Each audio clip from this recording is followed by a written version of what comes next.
नमस्कार। स्वागत है आपका। कैसे हैं आप? सब बढ़िया।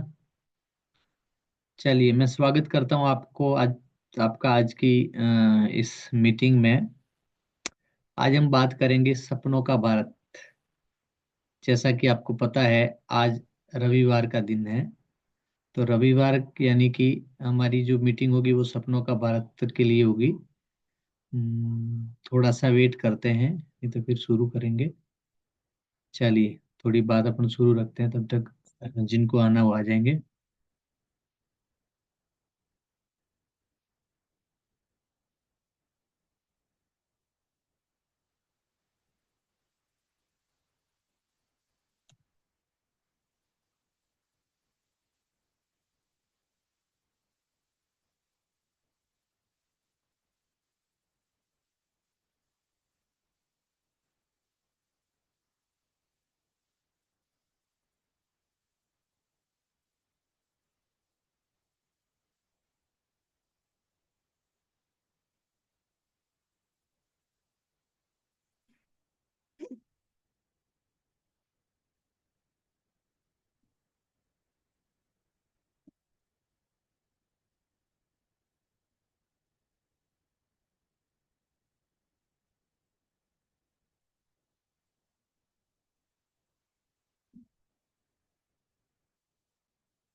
नमस्कार फिर से। चलते हैं, बात को शुरू करते हैं। सपनों का भारत यानी कि उन स्वतंत्रता सेनानियों के सपनों का भारत और उन वीर बलिदानियों के सपनों का भारत, जिन्होंने अपने प्राणों की आहुति देकर के भी हमारे देश को, हमारे देश की लाज रखी, हमारे देश का सम्मान रखा। ऐसे लोगों के लिए उन लोगों के सपनों का भारत कैसा होना चाहिए, उनमें वे कौन है, वे कौन कौन माँ भारती के सपूत है जिनके सपनों का भारत बनना जरूरी था, और अगर नहीं बना है तो अब बनना जरूरी है। और उसके लिए, उस काम के लिए हम क्या क्या कर सकते हैं, हम कैसे काम कर सकते हैं, उन विषयों पर हम चर्चा करेंगे आज। तो जैसा कि आपको पता है, होता क्या है कि अभी 4 बजे का समय है। तो काफी लोग बाद में रिकॉर्डिंग मांगते हैं, लेकिन शुरुआत में अभी जैसे मीटिंग शुरू हुई है ना, तो लाइव में उनको समय नहीं मिलता, लेकिन बाद में रिकॉर्डिंग मांगते हैं। तो एक दो बार तो हमने रिकॉर्डिंग प्रोवाइड कर दी, लेकिन बार बार ये रिकॉर्डिंग हम प्रोवाइड नहीं करवाने वाले। तो चलिए, अपन बात करते हैं। चलिए, काफी लोगों के मैसेज भी आ रहे हैं, उनसे ज्वाइन नहीं हो पा रहा है। चलिए, अगर आपको ज्वाइन आप नहीं कर पा रहे हैं तो मैं कुछ नहीं कर सकता, क्योंकि मैंने लिंक भेज दी है ग्रुप में। और अगर आप नहीं आ रहे हैं या नहीं कर पा रहे हैं तो पहले आप ट्राई कर लेना, नेक्स्ट मीटिंग में पहले ट्राई कर लेना, क्योंकि अभी चालू मीटिंग में मैं आपसे बात नहीं कर पाऊंगा। तो चलिए, बात करते हैं। हमारे आदर्श यानी कि किन के सपनों का भारत बनाना चाहते हैं, हमारे आदर्श कौन है। तो आप जितने भी यहाँ फोटो देख रहे हैं, जिसमें महारानी लक्ष्मीबाई और बाल गंगाधर तिलक, और भगत सिंह जी, चंद्रशेखर आजाद, और मंगल पांडे जी, तात्या टोपे जी, और सुभाष चंद्र बोस, और लाला लाजपत राय, और ये जितने भी स्वतंत्रता सेनानी रहे हैं, उनके सपनों का भारत कैसे बनेगा, यानी कि उन्होंने अपने सपनों में कैसा भारत देखा होगा जब इन्होंने अपने प्राणों की आहुति दी, अपने प्राणों को न्योछावर किया भारत के लिए। तो उन्होंने अपने सपनों में कैसा भारत देखा होगा, वो क्या चाहते हैं कि, मतलब क्या चाहते होंगे कि किस प्रकार का भारत उन्हें चाहिए था। और उन्हीं की कड़ी में, उसी कड़ी में बात करें तो आजादी की लड़ाई से पहले जब मुगलों के सामने जो युद्ध हुए उस समय, और समय समय पर जब भारत पर विदेशी आक्रमणकारियों के आक्रमण हुए उस समय, जो भी सामने खड़े हुए, उन्होंने कहीं ना कहीं हमारे भारत का जो है भविष्य उस प्रकार देखा होगा कि कैसा भारत उन वो चाहते थे। तो महाराणा प्रताप, छत्रपति शिवाजी महाराज, वीर दुर्गादास जी राठौड़, गोरक्षक बलिदानी वीर तेजाजी, प्रकृति रक्षक अमृता देवी, और युवाओं के, युवा शक्ति के पथ प्रदर्शक विवेकानंद जी, इन सब के सपनों का भारत कैसा होना चाहिए, हमें इस पर चर्चा करनी चाहिए, हमें इस पर विचार करना चाहिए कि वास्तव में उन्होंने कैसे सपने देखे थे और किस प्रकार के भारत की उनकी उम्मीद थी, वो क्या चाहते थे, किस प्रकार के भारत वो बनाना चाहते थे। और ये सारी बातों के बीच सीधी बात करते हैं हम, हमारे जो प्रेरणा स्रोत है राजीव दीक्षित जी, जिनके बारे में आप सब जानते हैं। अगर अगर अभी आप लाइव है तो भी, और अगर बाद में वीडियो भी आप देखोगे तो आप जो भी देख रहे हैं वो सब जान रहे हैं कि भी राजीव दीक्षित जी कौन थे। उनके विषय में ज्यादा मतलब उनके विषय में थोड़ा बोलना भी ठीक नहीं है, और ज्यादा बोलो तो आप कितना भी बोलो, लेकिन उनके जो उन्होंने जो काम की है वो 1-2 घंटे या 2-4 घंटे में हम वर्णन नहीं कर सकते। तो मैं शॉर्ट में बताना चाहूंगा कि राजीव दीक्षित जी कौन थे। हमारे जो प्रेरणा स्रोत है, जिनके व्याख्यानों से और जिनके आदर्शों पर हमने ये जो पूरा प्लान बनाया है, वो हमारे प्रेरणा स्रोत राजीव दीक्षित जी थे। और उनके जीवन के बारे में अगर हम बात करें तो, अगर शॉर्ट में भी हम बात करें तो भी बहुत लंबी हो जाती है, लेकिन कुछ महत्वपूर्ण चीजें मैं बताना चाहता हूँ। मैं भारत को भारतीयता की मान्यताओं के आधार पर फिर से खड़ा करना चाहता हूँ। ये इनका फेमस एक शब्दावली कह सकते हैं, या एक उनका एक रेगुलर लाइन कह सकते हैं आप उनको। और राजीव दीक्षित जी का जन्म 30 नवंबर 1967 को अलीगढ़ में हुआ था, और उन इसी दिन यानी कि उनके जन्मदिन ही उन्होंने अपने प्राणों की आहुति भारत माता के लिए दी थी। और उनका देहांत भिलाई में हुआ था। उन्होंने जो शिक्षा प्राप्त की वो बीटेक की थी उन्होंने जम्मू बिहार से। और भारत को स्वदेशी बनाने में उनका बहुत बड़ा योगदान रहा। मृदुभाषी थे, देशभक्त थे, निडर थे, वाकपटु थे और सरल भाषी थे। कुव्यवस्था के खिलाफ उन्होंने बहुत सारे आंदोलन किए, और आजादी बचाओ आंदोलन, स्वदेशी आंदोलन और इन प्रकार के बहुत सारे आंदोलन उन्होंने किए। तो अब हम बात करते हैं कि राजीव दीक्षित जी और उस और बाकी जो जितने भी स्वतंत्रता सेनानी थे, उनके सपनों का भारत बनाने के लिए हमें आज क्या करना है, हमें आज क्या करना है। क्योंकि ये मैंने ये कुछ पुराने वीडियो में बता दिया है कि स्वर्णिम भारत कैसा था, भारत जो विश्व गुरु था उस समय क्या था, भारतीय वास्तुकला पाश्चात्य देशों की तुलना में कैसी थी, भारत के औजार और ये जो सारी चीजें उस समय कितनी अच्छे ढंग से बनाई हुई थी, भारतीय जो एक्सपोर्ट की क्या व्यवस्था रही थी, और भारत की जीडीपी जो है वो पूरे विश्व को कैसे कंट्रीब्यूट करती थी, कितने परसेंट, यानी कि 30% कंट्रीब्यूट करती थी। और वहां से लेकर के भारतीय खेती का प्राचीन इतिहास कितना अच्छा रहा है, वहां से लेकर के भारतीय व्यापार की स्थिति, यानी कि भारत की खेती मजबूत थी तो भारत का व्यापार भी बड़ा जबरदस्त और मजबूत था। यानी कि भारत एक कृषि प्रधान देश रहा है। भारत कृषि प्रधान देश है तो भारत की अर्थव्यवस्था है कृषि कृषि के इर्द गिर्द रही है। यानी कि भारत की कृषि विश्व में सबसे अच्छी कृषियों में से एक आती है। तो भारत की जो भौगोलिक स्थिति है कृषि के लिए बहुत उपयुक्त है, और उपयुक्त पहले से भी थी, आज भी है। और उस कारण से भारत जो है वो सारे प्रोडक्ट अपने यहाँ, यानी बहुत सारे प्रोडक्ट जो अपने भारत में तैयार कर सकता है और उसका निर्यात कर सकता है। और ये भारत पहले करता भी आ रहा था, और उसी की बदौलत भारत सोने की चिड़िया था। यानी कि भारत में जो कच्चा माल का जो उत्पादन है वो कच्चा माल, यानी कि कच्चा माल या उसका फिनिश गुड तैयार करके दोनों तरीके से भारत से एक्सपोर्ट होता था। और उसके बदले में है जो विदेशों से भारत में बदले में, यानी विनिमय की वस्तु उस समय सोना हुआ करती थी। तो भारत के लोग हैं, यानी कि भारत के व्यापारी भारत से सोना लेकर, भारत से प्रोडक्ट लेकर के जाते थे और बदले में सोना लेकर के भारत आते थे। इसीलिए भारत सोने और जीरे हीरे जवाहरात से परिपूर्ण भरपूर था, और इसलिए भारत को सोने की चिड़िया कहा जाता था। ये स्थिति आज से आप 500 वर्ष से पहले की बात करें तो उस समय हुआ करती थी। उसके बाद में भारत पर विभिन्न प्रकार के आक्रमण हुए। विदेशी आक्रमणकारियों ने भारत की संस्कृति, भारत का इतिहास, भारत की खेती, भारत की चिकित्सा व्यवस्था, भारत के लोगों की मानसिकता, इन सब पर इन्होंने कुठाराघात किया, और सब पर इन्होंने अपने अपने विचार्थों पे अपने हिसाब से सारे, मतलब ये कह सकते हैं कि पूरी भारत की जो स्थिति है सारी उल्टी कर दी, यानी पूरा का पूरा जो व्यवस्था है वो व्यवस्था को पलट दिया। और आज का भारत जो है वो बिल्कुल उलट है जो पहले का प्राचीन भारत हुआ करता था। तो अब हम वापस अगर चाहते हैं, भारत के लोग जैसा कि हम सब सपने देख रहे हैं कि भारत वापस शक्तिशाली बने, भारत वापस समृद्ध बने, भारत वापस सोने की चिड़िया बने, और भारत वापस विश्व गुरु बने। अगर इस स्थिति में हमें जाना है तो एक बात सबसे महत्वपूर्ण है, और वो बात है कि भारत की जो खेती है उसको सुधारना होगा, भारत के किसानों की स्थिति को सुधारना होगा।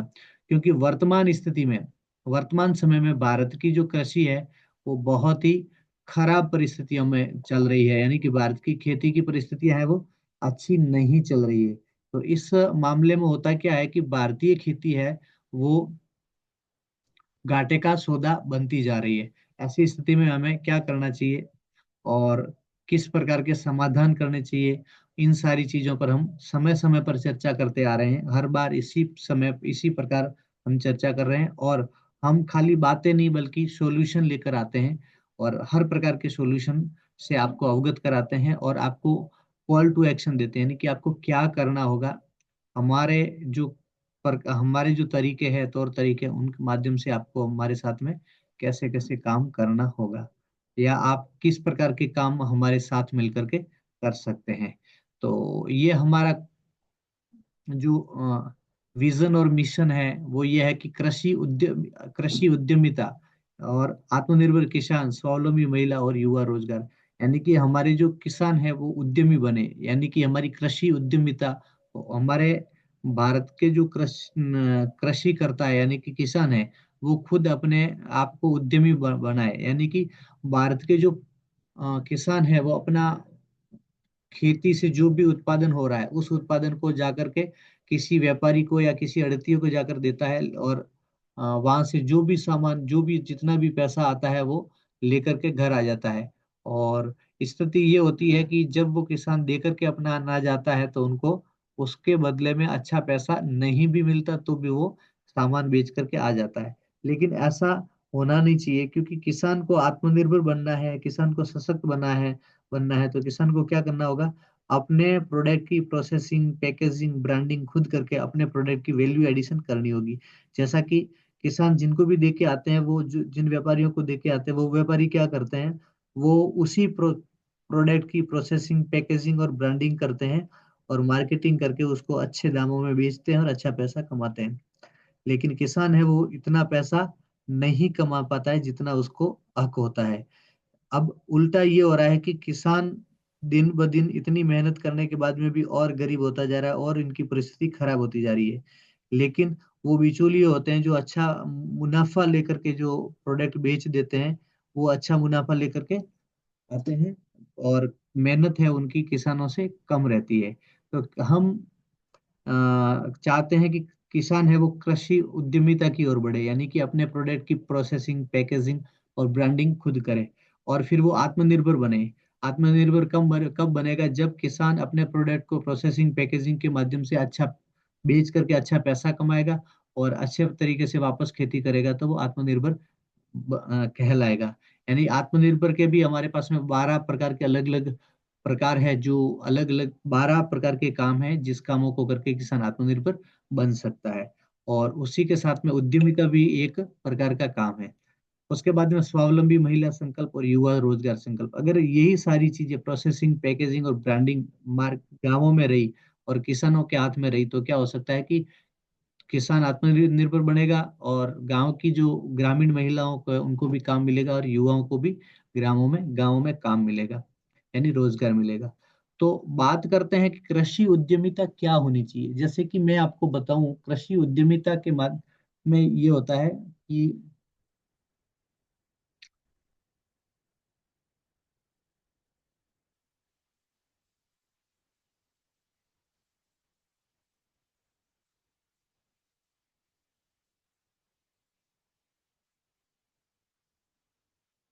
चलिए, कृषि उद्यमिता के बीच में गृह उद्योग, यानी कि स्वावलंबी महिला संकल्प में गृह उद्योग क्या क्या हो सकते हैं।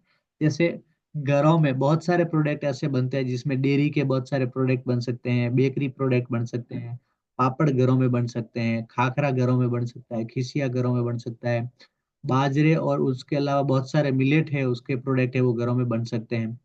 अचार, बहुत सारे प्रकार के अचार है वो घरों में बन सकते हैं, बहुत प्रकार की अनेक प्रकार की चटनियां है वो घरों में बन सकती है, मुरब्बे हैं वो घरों में बन सकते हैं, सेवैया बन सकती है, नूडल्स बन सकते हैं, और सांगरी, केर, कुमटिया, काचर, ग्वारफली, इन सब की प्रोसेसिंग घरों में हो सकती है और इसको पैकेजिंग करके अच्छे दामों में इसको बेचा जा सकता है।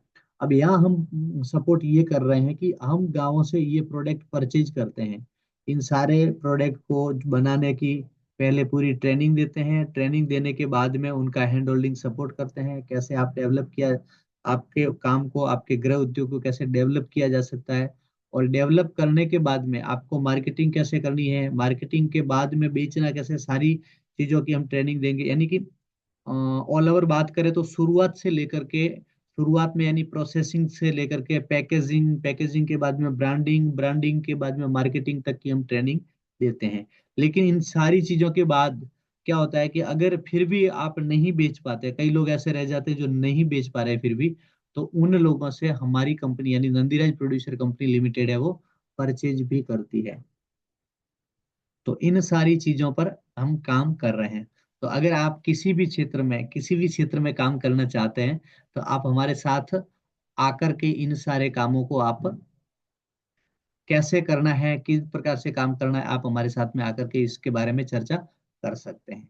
उसके बाद में युवाओं को जो रोजगार है वो भी, युवाओं को रोजगार, इन सारे कामों के माध्यम से युवाओं को रोजगार मिल सकते हैं, तो उस बारे में अपन चर्चा करेंगे। अगर आप चाहे तो आप हमसे इस समय मतलब इस प्रकार के काम के लिए आप कांटेक्ट कर सकते हैं। उसके बाद में आयुर्वेदिक औषधि निर्माण है, पंचगव्य निर्माण है, इन सारे कामों में भी रोजगार मिल सकता है। डिजिटल मार्केटिंग और ट्रेडिशनल मार्केटिंग में भी रोजगार मिल सकता है। कृषि प्रयत्न विकास और उत्पादन का निर्यात, उसमें भी रोजगार मिल सकता है।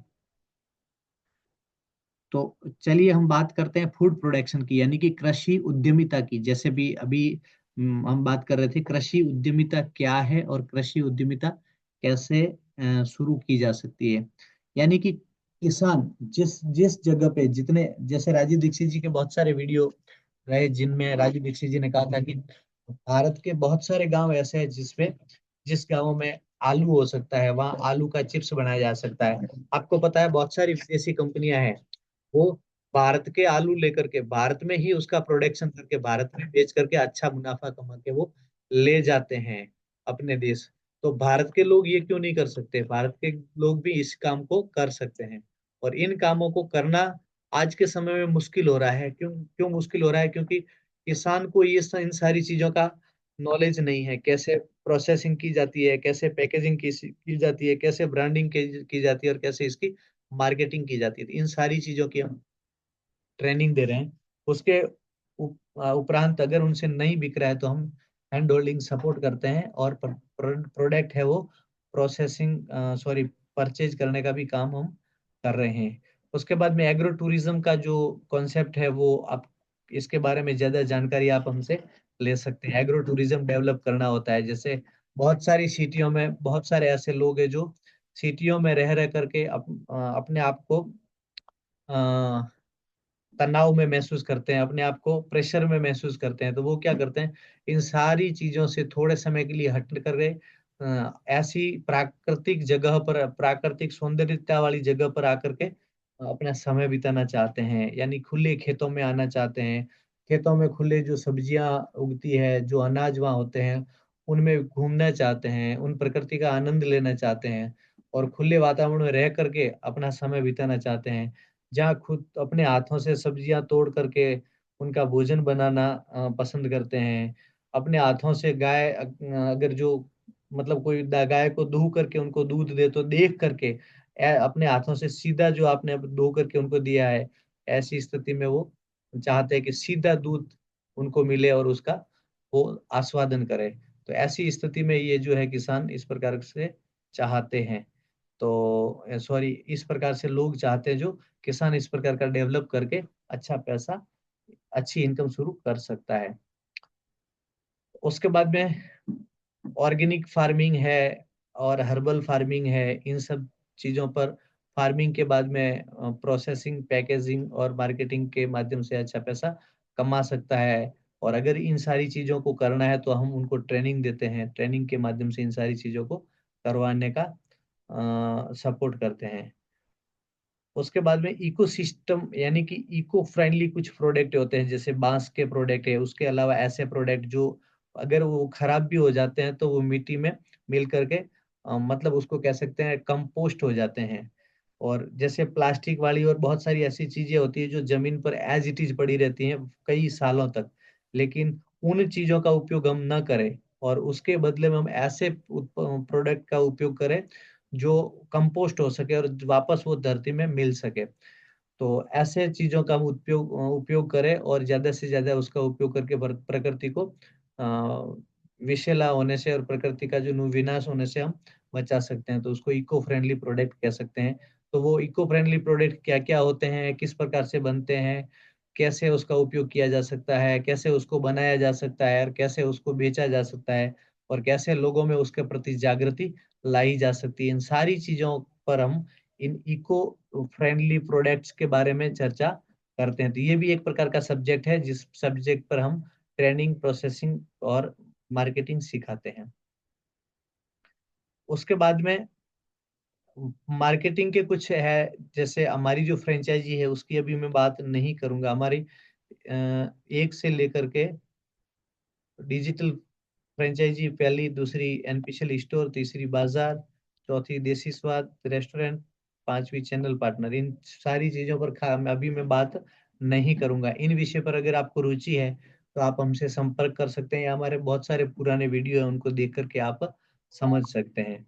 और अगर वीडियो आपको नहीं मिल रहे हैं तो आप हमारी टीम से संपर्क करके इसके बारे में जानकारी ले सकते हैं। उसके बाद में रेफरल प्रोग्राम क्या होता है, आप हमारे साथ में एज ए प्रोफेसर कैसे जुड़ सकते हैं और हमारे साथ में एज ए स्वास्थ्य तथा आचार्य बनकर के कैसे हमारे साथ में आ सकते हैं, इन सारी चीजों पर हम काम कर रहे हैं। तो इन सारी चीजों पर अगर आपको जानकारी लेनी है इन सारी बातों में, तो आप हमारे साथ में आ सकते हैं, हमसे कांटेक्ट कर सकते हैं। ये जो कांटेक्ट नंबर दिए हैं आपको, ये आप देखिए, ये जो कांटेक्ट नंबर मैं मार्क कर रहा हूँ, इन मार्क किए हुए कांटेक्ट नंबर पर आकर के इनके माध्यम से आप हमें बात कर सकते हैं। इन कांटेक्ट नंबर पर हमसे व्हाट्सएप मैसेज कर सकते हैं। आपको व्हाट्सएप मैसेज ओनली करना है। क्या होता है कि हमारे पास में है जो हम काफ़ी कामों में व्यस्त रहते हैं, तो कई बार हम ऐसे काम में रहते हैं कि फ़ोन रिसीव नहीं कर पाते, तो आप व्हाट्सएप मैसेज कर दीजिए, जब हमें ठीक लगे तो हम उस समय आपसे बात कर लेंगे। चलिए, इन सारी चीज़ों पर हम काम कर रहे हैं। अब मैं मुख्य टॉपिक पर आता हूँ कि आज का विषय हमारा ये नहीं है। आज का जो हमारा विषय है वो है बेरोजगारी। आज का विषय है वो है बेरोजगारी। जैसे हम बात करें बेरोजगारी की, बेरोजगारी, तो बेरोजगारी शब्द कब आया और कहाँ से आया? ये जो बेरोजगारी नाम का शब्द है, ये भारत में कब आया और ये कहाँ से आया? कोई मेरे को बता सकता है कि बेरोजगारी नाम का शब्द है वो भारत में कहाँ से आया और कैसे आया और कब आया?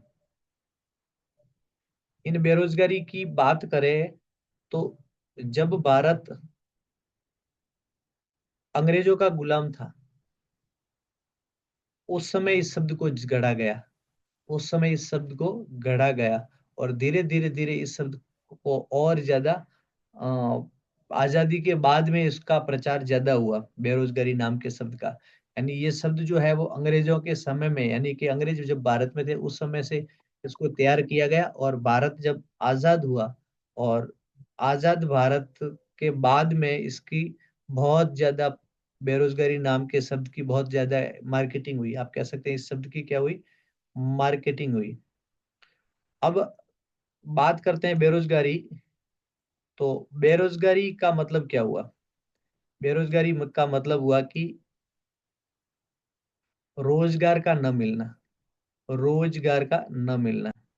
आज के समय में जिस देश में जनसंख्या ज्यादा है, उस देश में रोजगार भी ज्यादा होने चाहिए। स्थिति तो ये होती है कि जहाँ जनसंख्या ज्यादा है, वहाँ के लोगों को ज्यादा चीजें चाहिए, वहाँ के लोगों को ज्यादा प्रोडक्शन चाहिए, और ज्यादा प्रोडक्शन चाहिए तो ज्यादा लोगों को उस पर खपना पड़ेगा। और अगर हम बात करें, जैसे आज के समय में टेक्नोलॉजी आ गई है, टेक्नोलॉजी टेक्नोलॉजी के कारण भी काफी लोगों के रोजगार गए हैं। इन चीजों पर भी कई लोग चर्चा करते हैं, लेकिन इन चीजों पर चर्चा करने की बजाय, टेक्नोलॉजी अगर आई है तो टेक्नोलॉजी के माध्यम से भी काफी लोगों को रोजगार मिले हैं। तो बात तो टेक्नोलॉजी इन सारी चीजों की नहीं है, बल्कि बात यह है कि लोगों की जो मानसिकता है, लोगों की जो मानसिकता है वो आलसी होती जा रही है। और ये आलसी होने का कारण है कि जो मैकाले द्वारा दी गई जो शिक्षा है, उस शिक्षा का ये प्रभाव है। और हम क्या करना चाहते हैं, हम आलसी हो रहे हैं, और हम अपने काम को छोड़ करके, यानी कि अपने काम को छोड़ करके आराम पसंद कर रहे हैं। हम क्या कर रहे हैं, आराम पसंद कर रहे हैं। और जो लोग आराम पसंद करने कर रहे हैं, वो क्या चाहते हैं, वो नौकरी चाहते हैं। और नौकरी में भी कैसी नौकरी चाहते हैं, कि सरकारी नौकरी हो, जहाँ काम ना करना पड़े, और वैसे ही बिना काम किए पैसे आ जाए। अब इसी मानसिकता के कारण भारत की स्थिति आज और ज्यादा खराब होती जा रही है। और सरकारी डिपार्टमेंट जो भी आप देखो, तो उन सारे डिपार्टमेंट पर है, वो काम का बोझ रहता है, और काम समय पर निकलता नहीं हो, क्योंकि सारे लोग तो ऐसे नहीं होते, लेकिन बहुत सारे लोग ऐसे हैं जो अपने काम को समय पर नहीं कर रहे हैं, और नहीं करने की वजह से ही उनका जो काम का लोड है वो कम हो रहा है। तो मतलब लोड है वो, सॉरी, कम नहीं बल्कि बढ़ रहा है। और इसी प्रकार जो है,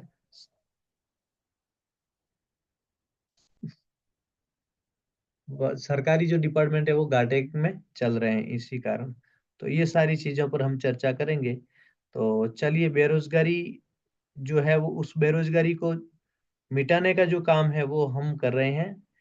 बेरोजगारी मिटाने का काम है वो हम करें, और हम करके इस काम को शुरू कैसे कर सकते हैं, इन सारी चीजों पर हम चर्चा करने वाले हैं। तो चलिए, आज का जो समय है, उस समय को हम थोड़ा पोस्टपोन करते हैं, और 9 बजे वापस इस मीटिंग को रखते हैं।